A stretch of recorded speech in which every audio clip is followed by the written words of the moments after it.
அபிஷேகம், அக்கினி அபிஷேகம், அக்கினி அபிஷேகம், அக்கினி அபிஷேகம் தள்ளி போடப்படுவதாக. மரணங்கள் தள்ளி போடப்படுவதாக. வியாதிகள் தள்ளி போடப்படுவதாக. இயேசுவின் நாமத்தினால், இயேசுவின் நாமத்தினால். அக்கினி அக்கினி அக்கினி ஆகும் ஆகும் ஆகும். இந்த 13வது நாள் ஒவ்வொருவர் மேலும், ஒவ்வொருவர் மேலும், காத்திருக்கிற ஒவ்வொருவர் மேலும், ஜெபிக்கிற ஒவ்வொருவர் மேலும் இப்போ இப்போ கர்த்தருடைய ஆவியானவர், கர்த்தருடைய ஆவியானவர் இறங்கி வருவீராக. ஸ்தோத்திரம் ஸ்தோத்திரம் ஸ்தோத்திரம்.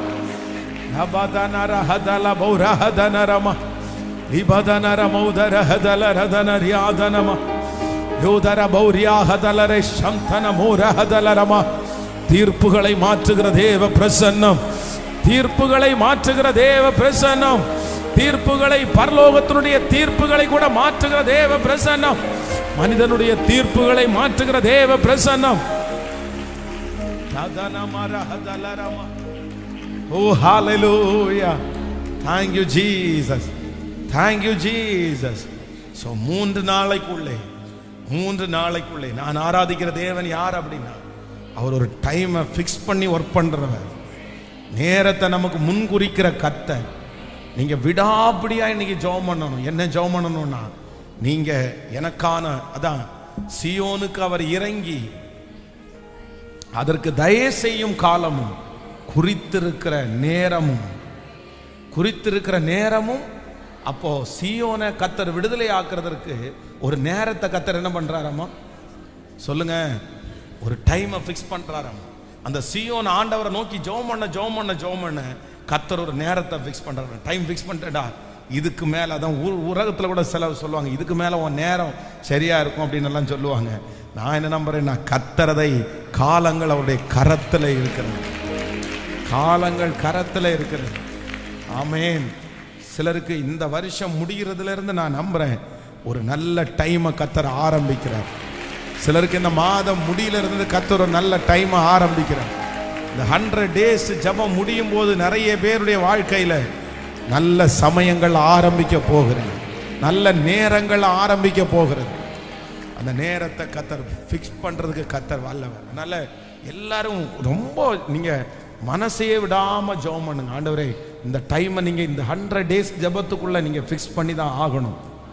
ஹல்லேலூயா. அன்னாள்கிட்ட சொன்னீங்கல்ல, உற்பவ காலத்திட்டத்திலிருந்து சொன்னீங்கல்ல, சாராயை பார்த்து சொன்னீங்கல்ல, நீங்க அந்த டைமை ஃபிக்ஸ் பண்ணீங்கல்ல. என் லைஃப்லையும் ஒரு நேரத்தை ஃபிக்ஸ் பண்ணுங்க. இது எத்தனை நாள், எத்தனை காலம், எத்தனை வருஷம், இந்த மாதிரி எதிர்பார்த்து எதிர்பார்த்து போகிற நாட்கள் எல்லாம் முடிஞ்சிடட்டும். ஆண்டவரே, கர்த்தர் எனக்கு செஞ்சுட்டார், இனி அடுத்த வருஷத்துல இது நடக்கும். நான் இந்த சர்ச்சுக்கு வரும்போது அதோட தான் வருவேன். நான் இந்த சத்தத்தை கேட்கிறோம், அடுத்த வருஷம் இந்த ஜெபத்துல அப்படிதான் நான் வருவேன். ஹல்லேலூயா.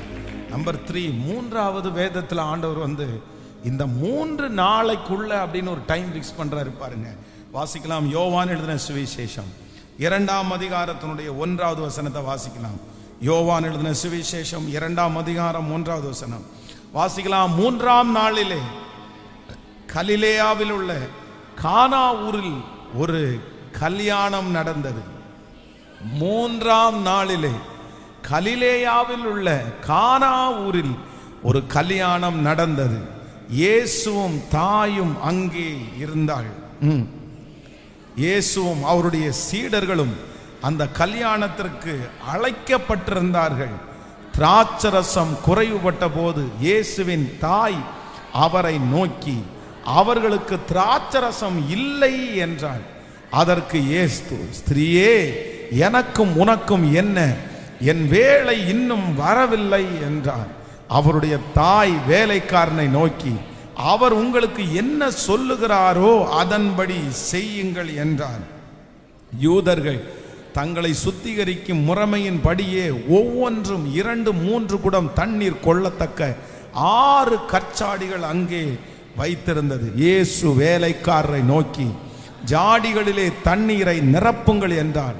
அவர்கள் அவைகளை நிறைய நிரப்பினார்கள். அவர் அவர்களை நோக்கி, நீங்கள் இப்பொழுது மொண்டு பந்தி விசாரிப்பு காரனிடத்தில் கொண்டு போங்கள் என்றார். அவர்கள் கொண்டு போனார்கள்.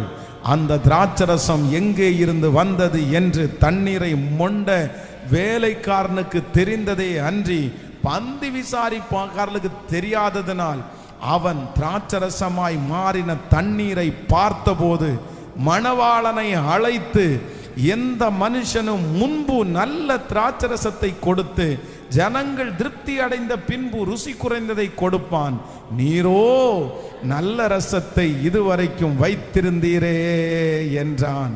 இவ்விதமாய் இயேசு இந்த முதலாம் அற்புதத்தை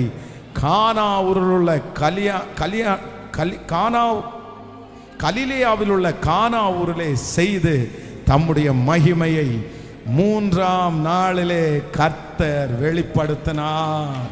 நல்ல கரங்களை தட்டி ஹல்லேலூயா, ஹல்லேலூயா. 3ஆம் நாளிலே வேதம் சொல்லுகிறது, இவங்க திருமணம் நடக்கும்போது பார்த்தீங்க அப்படின்னு சொன்னா கிட்டத்தட்ட அவர்களுக்கு 7 நாட்கள் பண்டிகையா இருக்கும், 7 days.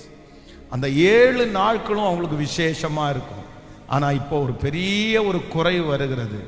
3ஆம் நாளிலே பார்த்தீங்கன்னா ஒரு குறைவு வருகிறது. என்ன பண்றதுன்னு தெரியல. ஆனா கர்த்தர் சொல்லுகிறார், 3ஆம் நாளிலே அந்த கல்யாண வீட்டுக்கு ஆண்டவர் அழைக்கப்பட்டிருந்தார். முன்பு கொடுத்திருந்த ரசத்தை பந்து விசாரிப்புக்காரன் டேஸ்ட் பண்ணி பார்க்கிறார். அவருக்கு தெரியும், பந்து விசாரிப்புக்காரங்க இதுக்கு முன்னாடி எத்தனையோ ரசத்தை டேஸ்ட் பண்ணி பார்த்துருக்குறாங்க. ஆனா இப்போ கொடுக்குற ரசம் எப்படி இருக்குன்னா, இதுவரைக்கும் இந்த மாதிரி ஒரு ரசத்தை எங்க வச்சிருந்தீங்க?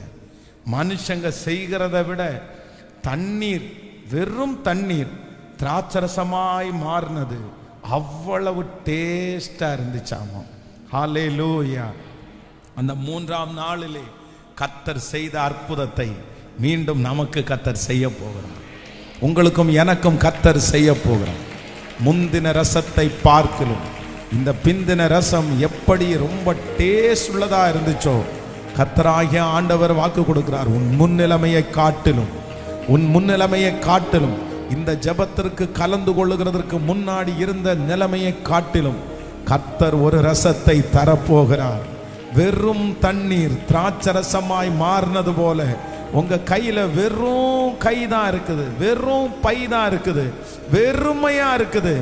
ஆனா முந்தி இருந்த ரசத்தை விட மிகவும் டேஸ்ட் உள்ளதாய் மாற்றுவதற்கு என் கர்த்தர் அவர் வல்லவராய் இருக்கிறார். ஹல்லேலூயா. எத்தனை பேர் ஆமோதிக்கிறீர்கள்? இன்னும் 3 நாளைக்குள்ளே எழுத்தின்படி அந்த அற்புதம் நடக்க போகிறது. விசுவாசிக்கிறீர்களா? நம்ம ஜெபம் பண்ண ஆரம்பிக்க போறோம். நான் ஆராதிக்கிற ஆண்டவர் தண்ணீரை வெறும் தண்ணீரை திராட்சரசமாய் மாற்றினவர். ஹல்லேலூயா.